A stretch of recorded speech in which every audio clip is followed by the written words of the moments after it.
When it first started, I actually got a call from the school counselor when he was in 3rd grade. And it was like almost as if like I couldn't hear her. I'm like, what? Not my kid.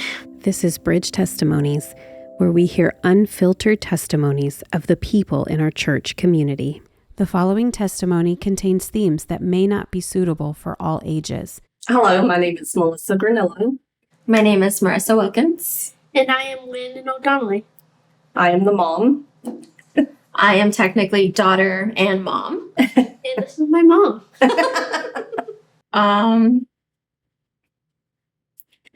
Trying to figure out how to start this. So when I was about 12, I started hanging out with the wrong kind of people. And that led to me starting to smoke and drink. And I was already partying by the time I had turned 13. And one night we were at the marketplace here in town. And I was not where I was supposed to be. Sorry, Mom.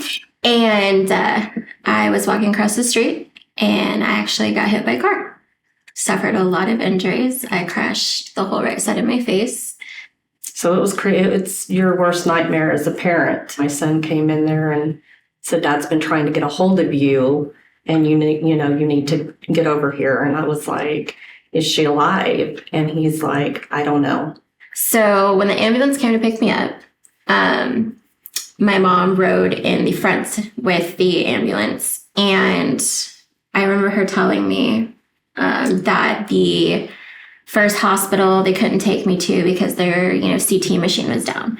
So then they were, the ambulance radioed to the next hospital and it was like, we can't take her. We don't do pediatric trauma here.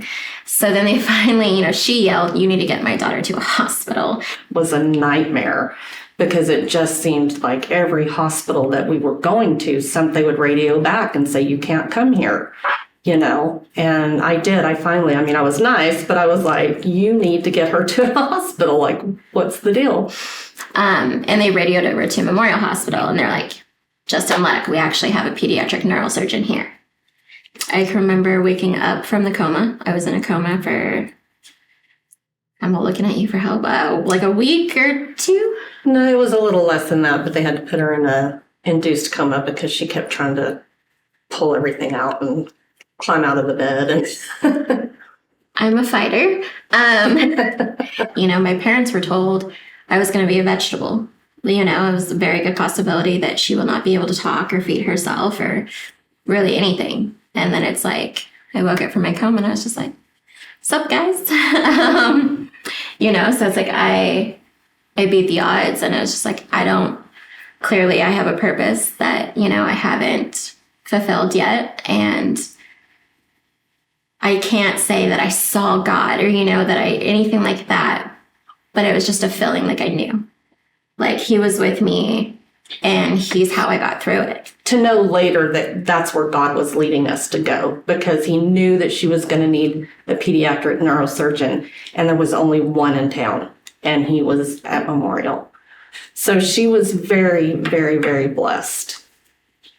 However, I was a teenager and so I rebelled, so I kind of lost my way. I still talked with God. I still, prayed to him all the time, but it was more of those, I need something, and it's like, okay, thanks, and I'll talk to you the next time I need something. Then I was with my husband who is a non-believer, or should I say was a non-believer. And I used to look at him all the time like, how can you not believe? Like, look at me, like here, how can you hear my story and just sit there and tell me that you don't believe in anything? And it was actually this guy over here that led his father to believe because of his own traumas and how much God would help him. It started in 3rd grade when this bullying started happening. It was a boy, and he said some really hurtful things to me. things that anyone probably could brush off. But I know there's a lot of people like me who took the words really, really literally. And I ended up being a little bit suicidal. I'm pretty sure it scared Mom. It was really hard because it was hard to be around kids. My only friends were adults, which is still how I am now, where I can't really make friends. Once the first bully kind of stopped bullying me, thanks to my mom, she helped me a lot, it became another problem, another bully. Well, not fully a bully, but she was still a little bit of a problem in my life. And it was a girl.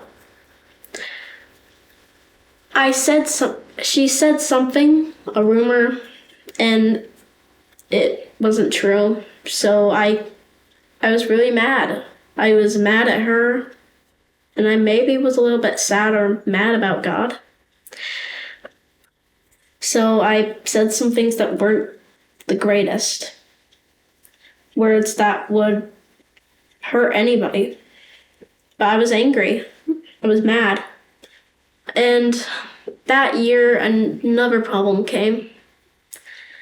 A boy, and he was doing something that I didn't really like. Touching me in places that I didn't like. And one day, I kind of said for him to stop. It wasn't just me who saw it, but it was one of my other friends, or ex-friend. And soon after, Mom knew. And it's hard to speak about it, tell people about it, because it's a moment that I don't really want to go back to. I think it was during PE when it happened. It wasn't alright. But one thing that kind of made me a little bit more mad, I think a little bit more mad, is that I learned that he was doing it to others, and it just wasn't okay.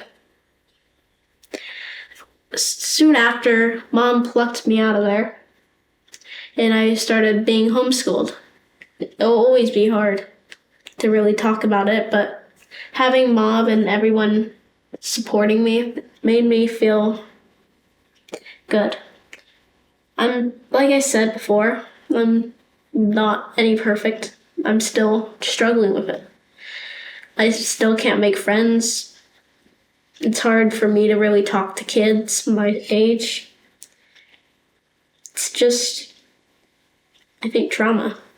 When it first started, I actually got a call from the school counselor when he was in 3rd grade. Never forget it. School counselor called me and said, "Your son's up here and he's saying that he doesn't want to be alive anymore." And it was like almost as if like I couldn't hear her. I'm like, what? Like, not my kid.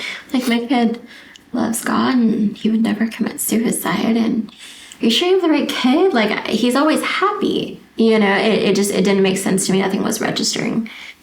His faith was so strong, and I watched it slowly just change. You know, we had a emergency, medications and things like that. And unfortunately, one of those medications did not do well with his brain. And he started talking about how, he doesn't belong in heaven. God hates him. God's mad at him. And it was the hardest thing to hear, because he was the one who always lifted us up. And then to hear him like that, it was like, I don't know how to handle this. I'm not strong enough in my faith anymore. Like, I mean, it's there, but not like yours. Like, we need you to be, not the other way around. We don't know how to do this without you. What are you doing? So, of course, the school calls me and they tell me what had happened. And I was angry. I was beyond, words cannot even describe how I felt. But I can tell you I was angry with God. I was like, how how could you let this happen? It just, the pain and the anger. But in those moments, like I said, it was like I surrender. Like, I need you. He needs you. I will do anything, just keep him alive. I would go through my car accident 10 times again, than to ever have those phone calls and those experiences again. And, although they can't be erased, watching how he has grown from it, especially within this last year, his faith has become so strong again. And it's like, oh, my boy's back, and he's quoting scriptures and he's wanting to help others. And he's only going into 8th grade and he's been through A lot. But he's using his experiences and his faith to guide other people. And it's truly incredible. You're so strong. I love you. I was in church because of my Oma. Now, I want to say that it wasn't the best relationship. It was more of a relationship of I go and I get a reward of food or pizza. I was like, I didn't reward you. Who was rewarding you? Oma was. I started to take it a little bit more serious. I started going to Axis a little bit more. One of the leaders, who I can't remember the name right now, but he sat me down and I gave my life to Jesus. And I ended up bringing Mom and Dad. I think I brought Mom in first, and I think Dad, seeing both of us on one Easter, Dad gave his life to Jesus.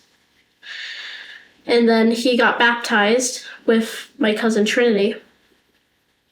And then it kind of started a branch to Nani and Papa. Access was great for him.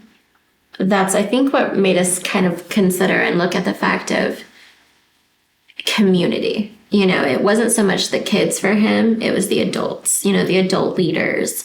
I think my husband and I looked at it as maybe that's what we need too, is we need that community.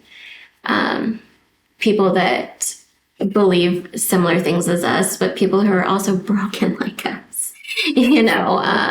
I think that's what kept us kind of away from church for a while, even when he was going, was like, we are way too messed up to go to church, But seeing everything he went through and how people treated him and how everybody was there to just uplift him, it was just like, that's exactly what we've been missing.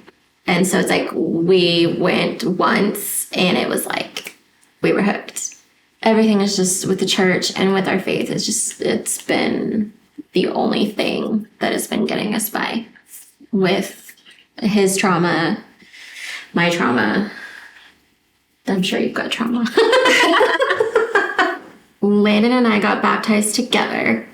That was in August of last year.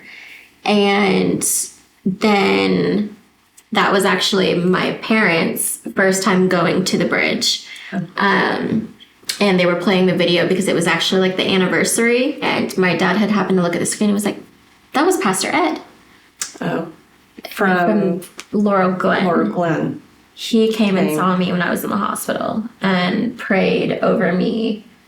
And so, of course, that clicked something for my dad. I can't really speak for him, but it was like seeing us get baptized, seeing Pastor Ed, for him, it was like, this is our church. And so then my husband got baptized in January of this year. And then that led to my parents and my grandparents getting baptized at Easter of this year. So it was just like, it just trickled down, and them seeing a change. I've seen a huge change in my husband from somebody who was a non-believer, and he's became this, man of God, and our relationship has changed. Friendships have changed. Even as a family, the way we communicate, there's less fights. There's just open communication. There's family prayers. We actually tested out Landon's new microphone by passing the microphone around and just praying, each of us. That was a fun way to kind of like break in the microphone. I think a lot of it was because they saw the change in each person as it happened. And it was just kind of like eye-opening. Like, do you see that they're not crying as much and they're not fighting as much? Like, their pain is still there, but they're handling it differently. You still Our have love flaws. is absolutely. I was like, I didn't say we didn't. I was just trying to keep that under the rug. Again, throwing me under the bus always. You're welcome. I grew up in church since I was a baby. I mean, ever since I can remember walking and whatever, we were in church. And then when I grew up and got married, we were different denominations. And so we just kind of, that wasn't our first priority. And so it was about 30 years or so, probably more than that, that I had actually gone on a consistent basis. I think it's very important that for people, whether they're involved in church or they're not involved in church, to just really take a look at your relationship with God. Like in the beginning, I had said, from the time I could walk, I remember being in church and being involved in youth camps and even went to Christian, private schools and things of that nature to where we had to memorize, everything. But it wasn't until I started coming to the Bridge that I realized I may know things from back then, but I really didn't know them. It wasn't taught like we're taught at the Bridge, or maybe I was just young and didn't realize. I don't really know, but I just have this hunger now of, I feel like I've missed so many years of having a relationship with him, because even though I was there and I was in it, submerged in it, I just had no idea. I had no idea what it was really supposed to be like. Pastor Jeff was even so gracious because he was like, because I made a comment to him that I felt like I was making up for lost time. And he said, with God, we don't have to make up time with him. There is no making up time. And so for anyone that is, kind of like me, that has grown up in church and been in church their entire lives and has become like complacent, to really search your heart and to look at building that relationship with him, because it is it opens up a whole different world. I just can't, I don't know how to say it, but it's just made a great change in our family. I mean, I've always wanted us to go to church as a family and be involved in that, but I had kind of given up the hope of that happening. Can I say one last thing? Yeah. Okay. I wanted to talk about just every past trauma we've had. Mom. I feel like we just did that. No, something different. Oh, sorry. Something I think I've learned is to be thankful for what has happened to us. And I feel like that's hard to really say thank you for. And there might be times where you have to think of how can you be thankful for something awful that happened to you. But one way I think to put to me is that I think if I was never bullied, if I was never gone through what the things that happened to me, I don't think I would have came to God. There might have been another way if these didn't happen, but I think that's one way God pushed me to go closer.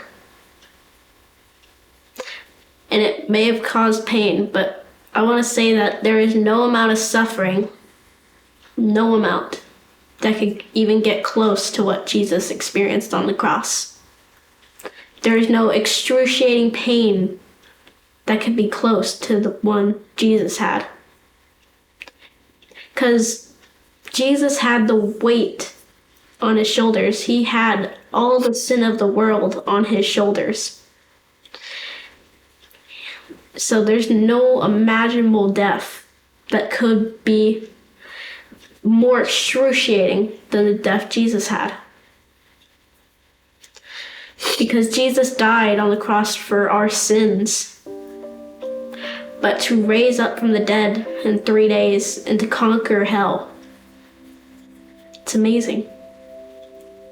Amen.